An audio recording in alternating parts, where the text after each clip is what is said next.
आप कहते रहे वहाँ का इस्टेब्लिशमेंट कि हमारा कोई ताल्लुक नहीं था, तो इज इट बिलीवेबल ये इस तरह के लोग यहाँ आ सकते हैं और इस तरह से ये कर सकते हैं? और फिर कहाँ चले गए भाई? यहाँ से भाग के जर्मनी तो नहीं निकल गए, जर्मनी से तो हमारा बॉर्डर मिलता नहीं है, ये कहाँ गए?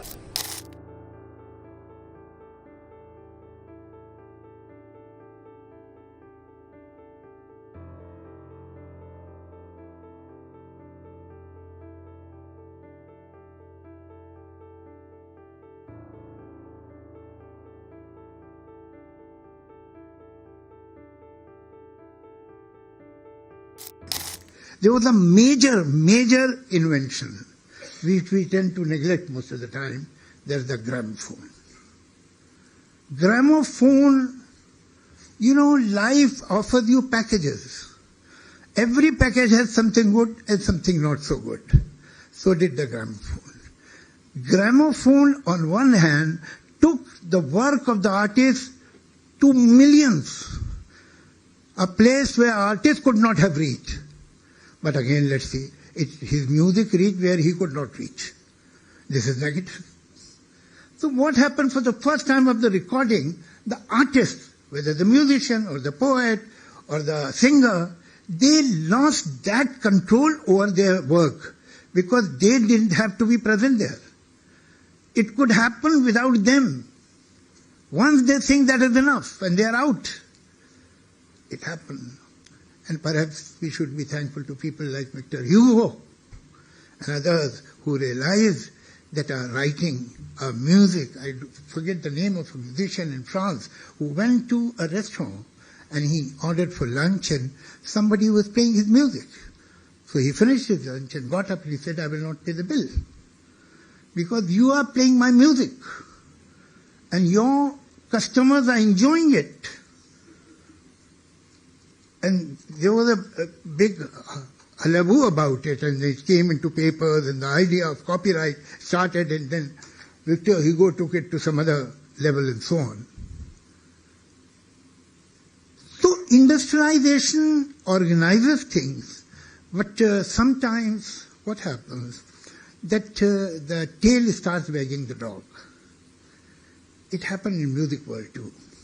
When there is industrialization, the next step, logical step, is corporatization. If there is a corporate, you will have a marketing department who is directly involved, who is holding the pulse of the end user. And then what happens? That the artist is on one end, in between there is a huge machinery of some corporate, and on the other end, the marketing department, which has the direct access to the audience or the listener. Now they tell him what is required in the market. And then this corporate tells the artist, this is what is required. And that is how in this process, the elbow room starts becoming less and less for the creativity. There are two ways of selling things. You make a thing and find the market. Or you find the market and make the thing accordingly. Unfortunately, it is it's an international inclination that nothing should be done for the first time. Second time it's all right. But first time is dangerous. This is what sells in the market. Don't experiment. Don't touch the house of cards. And so what happens? And again it's an international process that you start getting assembly line productions. They are similar. They are in the same range. They are in the same temperament. Even the beat of most of the songs have become one. Can you imagine that? It means creativity has shrunk. It is sitting in a very tight cell. And that is what is happening and has happened all over the world. Now what is the remedy? The artist doesn't have the choice to say no. The market is totally controlled.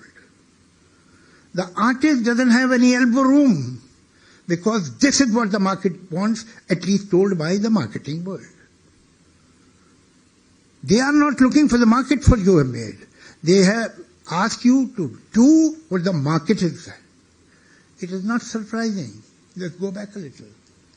That gramophone, when it was invented, for 10 years they did not know the use of it. And they say, all right.